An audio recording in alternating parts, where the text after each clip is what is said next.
Please be seated.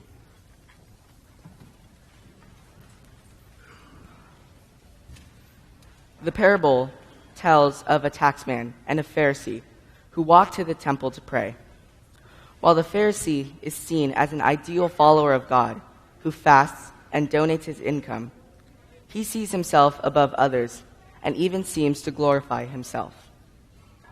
In contrast, the tax collector, who is seen as a selfish antagonist who takes from others, sobs in the corner of the temple. He humbles and shames himself and asks God for mercy. That day, it was the tax collector who was in God's favor rather than the Pharisee. But why? How could a lowly sinner make right with God instead of one of his own followers? The reason lies within the parable. It specifically states, "For all those who exalt themselves will be humbled, but all who humble themselves will be exalted." Now, being a fairly ancient piece of scripture, this parable was a bit difficult to understand at first glance. So after reading it over and over about 20 times, I think I finally have a somewhat decent comprehension of the moral of this parable. So I'll put it in a modern perspective. Gym class. Just last week, we started our volleyball unit. Now, I was placed on a very physically diverse team.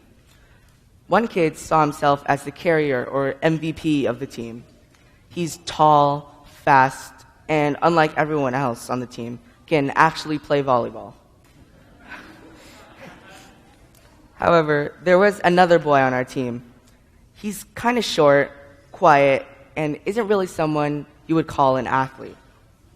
Well, during one of our games, we were losing 18-23. And that tall, athletic kid I was talking about, he was throwing a hissy fit. In fact, he was so mad about the way the game was turning out that he kicked his shoe off. And it landed at the top of the gym bleachers. Since we were in the middle of a game, during a short gym class period, there were no timeouts. We had to continue the game while he climbed up the bleachers to get his shoes. And during those 20 seconds, he went to get his shoes. The other team had gained an even bigger edge.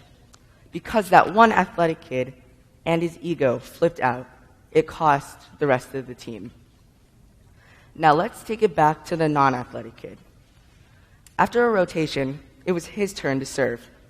Nobody on our team, especially that one athletic kid, believed he could make the serve. But he did.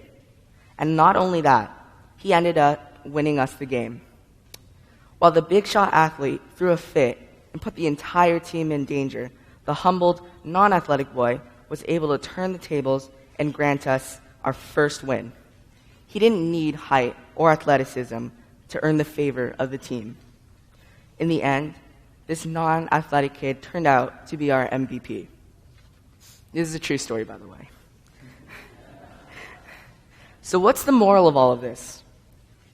Well, as Christians, we believe that true fulfillment comes from serving others. This means putting others first and showing our compassion.